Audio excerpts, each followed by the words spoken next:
कि इंटरव्यू के स्टार्टिंग में ही स्टार्ट्स आस्किंग कि why do you want to join arm forces, and फिर जब आप उसका आंसर दे रहे हो then he is again asking some different question. It's basically like a sine graph.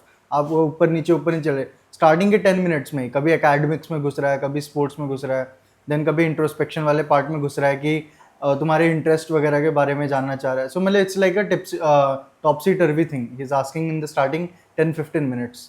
तो फिर वो जानना क्या चाह रहा है उस स्टार्टिंग के 10 मिनट में. देख,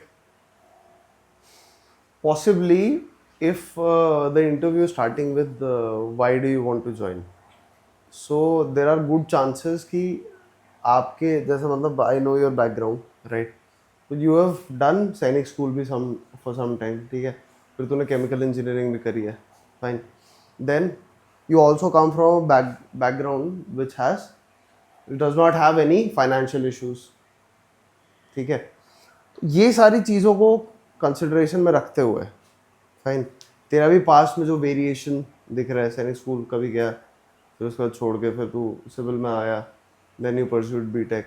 after doing all of this they want to know why would you or what are the reasons for you which will make you stick throughout your career.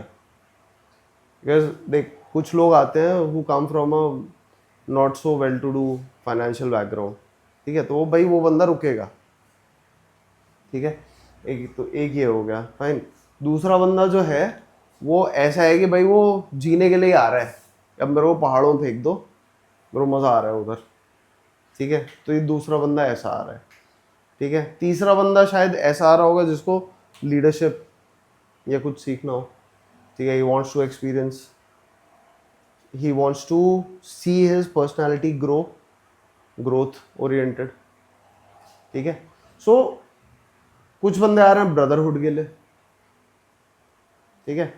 So I hope you understand, considering your socio economic background and educational background, ये सवाल उठ रहा होगा कि भाई क्यों आना चाह रहे हैं, ठीक है. बिकॉज अगेन तू तेरा जो वो भी है ना, तेरा ग्राफ भी जो है ना, that is also sine curve top seater भी काइंड ऑफ थिंग, राइट, कि सैनिक स्कूल में थे, फिर उसके बाद बाहर चले गए, ठीक है, फिर बीटेक लिया, बीटेक को गए केमिकल इंजीनियरिंग में, ठीक है, फिर ये वो फलाने में, यू गेट माई पॉइंट, है ना.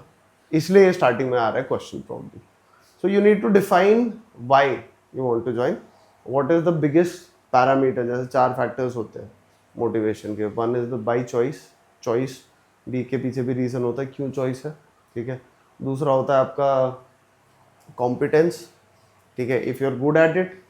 जैसे भाई हमने बात करी, कुछ बंदे भाई उसी के लिए हैं कि भाई हम पहाड़ी लाइफ ही जिएंगे, ठीक है, they are good at it, they enjoy that, right. तीसरा हो गया भाई पर्पस, कि सर मेरी लाइफ का पर्पस यही है, this is something that inspires me, gives me a reason to come and work on a day to day basis, ठीक है, that is third part, fine. या फिर फोर्थ पार्ट हो गया आपका ग्रोथ, इंडिविजुअल लेवल पे ग्रोथ, ठीक है. सो ये 2-4 रीजंस में से पॉसिबली कुछ एक होगा which will have to define clearly.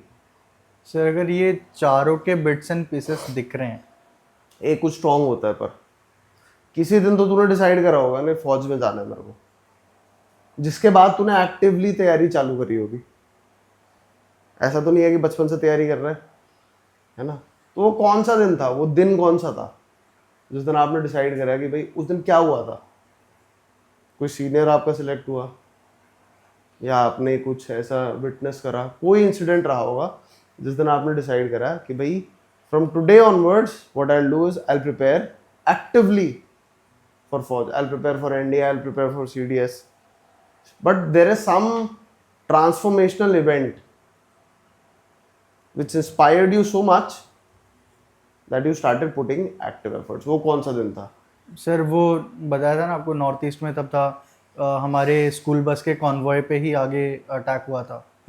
तो that was the day when we were saved by the army, and that was the point when I realised कि आई डिसाइडेड कि I have to join this noble profession. And then college आया, college में आके NCC, sorry उसके बाद सैनिक school, then सैनिक school के बाद फिर 12th करा, 12th करने के बाद एनडीए, देन कॉलेज गया, देन फिर एनसीसी. नहीं बट तूने उस दिन से एक्टिवली कर दिया था चालू. That was the mindset when I made कि मेरे That को is a motivation. It is a simmering patriotism is what I would call it. But it is not active patriotism. Active कब होता है? जब आप अपना खून पसीना एक करके डाल रहे हो उसमें, ठीक है. मतलब that is you have respect towards army, ठीक है, since childhood. Fair enough, fair enough. But फिर बचपन से ही क्या आप फिर कर रहे हो? रिम्स की तैयारी करी, ठीक है, समझ रहे हो? सैनिक स्कूल में आप गए, उसके बाद सैनिक स्कूल से फिर क्यों निकले? वो that was my parents decision, क्योंकि जब उनकी पोस्टिंग एकदम सामने आ गई थी. तो अगर तेरे को इतना वो था बचपन से ही, तो तू उनको रोक देता. इतना स्ट्रांग देना ही नहीं है ना कमिटमेंट कि अरे साला बचपन से पैदा होते ही मैं तो फौजी बन रहा हूँ. तो फिर मेन मोटिवेशन तो वही क्या था कि एनडीए में रिकमेंडेशन हुआ, फिर मेडिकल आउट हुआ वहाँ पे, तब फिर सोचा कि चलो ठीक है. वो भी मोटिवेशन नहीं है. तो फिर कॉलेज पे आ जाते तो NCC was my secondary thing where I saw my seniors who like. Motivation उसके पहले का है. देख तू थोड़ा थोड़ा, मैंने क्या बोला कि तेरे को थोड़ा थोड़ा एफिनिटी पहले से है, ठीक है, स्टार्टिंग से. फिर क्या हुआ, 12th के आसपास तेरे को एक दिन आया कि भाई मेरे को करना है. जब तूने एनडीए की तैयारी चालू करी, वहां पे बोल सकता है कि सर ये था मेरा, ठीक है, triggering event probably. Fine. Otherwise वो सैनिक स्कूल वाले स्टिंट को तू जस्टिफाई नहीं कर पाएगा, ठीक है, सैनिक स्कूल से, क्योंकि आप निकले हो. ना उसके एक और रीजन है, वो मैं यहाँ बोलना नहीं चाह रहा बस. ठीक है, बाद में बता दियो. बाद में बताऊँ. एनी अदर क्वेश्चन कर दो.